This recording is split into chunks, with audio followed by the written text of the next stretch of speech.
10واں سال آپ کے دو بڑے حلیف محافظ، ایک اندر ایک باہر، باہر چچا اور اندر بیگم خدیجہ رضی اللہ تعالیٰ عنہ، 10 دن کے فاصلے سے دونوں کا انتقال ہو گیا۔ تو ابو لہب بنا بنو ہاشم کا سردار۔ تو پہلے تو غیرت میں اس نے کہا بھتیجے فکر نہ کر، ابو طالب کی طرح میں تیری رکھوالی کروں گا، جوش آ گئی۔ 3 دن گزرے تھے، ابو جہل نے کہا تو کس منہ سے یہ بات کر رہا ہے؟ اور اس کا اللہ تمہیں کہہ رہا ہے تبت یدا ابی لہب وتب۔ تو اس کا میٹر گھوم گیا اور اس نے آ کے حرم میں اعلان کیا میرا محمد سے کوئی واسطہ نہیں۔ تو جب تک چچا زندہ تھے زبانی تکلیف تو تھی، ہاتھ کسی نے نہیں اٹھایا تھا، لیکن چچا کے انتقال کے بعد ہاتھ اٹھنے لگے، پتھر پڑنے لگے۔ وہ جو آپ واقعہ سنتے ہیں چادر گلے میں ڈال کے مروڑا، آنکھیں باہر نکل آئیں، یہ ابو طالب کے انتقال کے بعد کا واقعہ۔ ابو جہل نے پکڑ کے بطحا کی وادی میں گھسیٹا، سارا پہلو زخمی ہو گیا۔ یہ اس کے بعد کے واقعات۔ آپ مینا میں جاتے تھے، حجاج میں دعوت دیتے تھے، تو یہ اس کے بعد واقعات ہوئے، کوئی پتھر مار رہا ہے، کوئی تھپڑ مار رہا ہے، کوئی منہ پہ تھوک رہا ہے۔ آپ دعوت دیتے دیتے دیتے سورج سر پہ آ جاتا تھا، اور اختتام کیسے ہوتا تھا؟ کوئی منہ پہ تھوکتا، کوئی گالی دیتا، کوئی تھپڑ مارتا، کوئی دھکا دیتا۔ یہ سب چچا کے انتقال کے بعد۔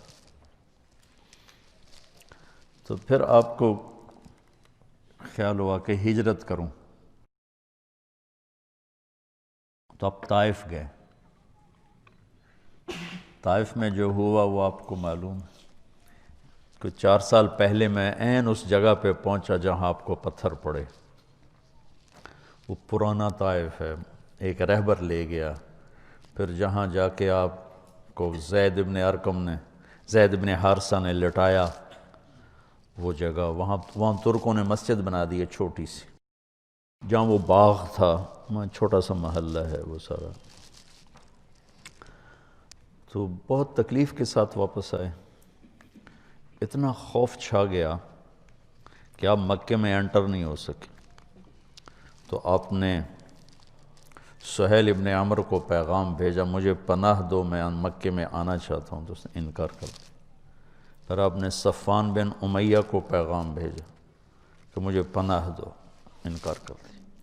پھر آپ نے اخنس بن شریک کو پیغام بھیجا، اس نے بھی انکار کر دیا۔ پھر آپ نے مطعم بن عدی کو پیغام بھیجا، تو وہ اپنے بچوں کو لے کر آیا۔ تو اس کا قبیلہ بھی مضبوط تھا، تو اس مسلح تلواروں کے سائے میں لے کر حرم میں انٹر ہوا، کہا کہ میں آج کے بعد محمد بن عبداللہ میری پناہ میں ہیں صلی اللہ علیہ وسلم۔ تو ابو جہل نے کہا کہ یہ جو تم پناہ دے رہے ہو اس کا کلمہ پڑھ کے یا اپنی سرداری کی بنیاد پر؟ کہا نہیں، میں اس کا کلمہ نہیں پڑھتا ہوں، میں اپنی سرداری پر کہتا ہوں۔ کہا ٹھیک، قد اجزنا، کہا ٹھیک۔ تو پھر کچھ آپ کو امن ہوا، لیکن وہ جو تکلیفیں دکھ تھی وہ چلتے رہے۔ شام کو جب آپ گھر آتے تو مکے کا ساری گندگی کوڑا آپ کے دروازے پہ گرا پڑا ہوتا تھا، تو آپ اسے اپنے کمان سے ہٹاتے اور کہتے ما اسرع ما وجدنا فقدک یا عم۔ ہوئے ہوئے کیا درد ہے چچا، تیرے جانے کی کمی بہت جلدی محسوس ہونے لگی۔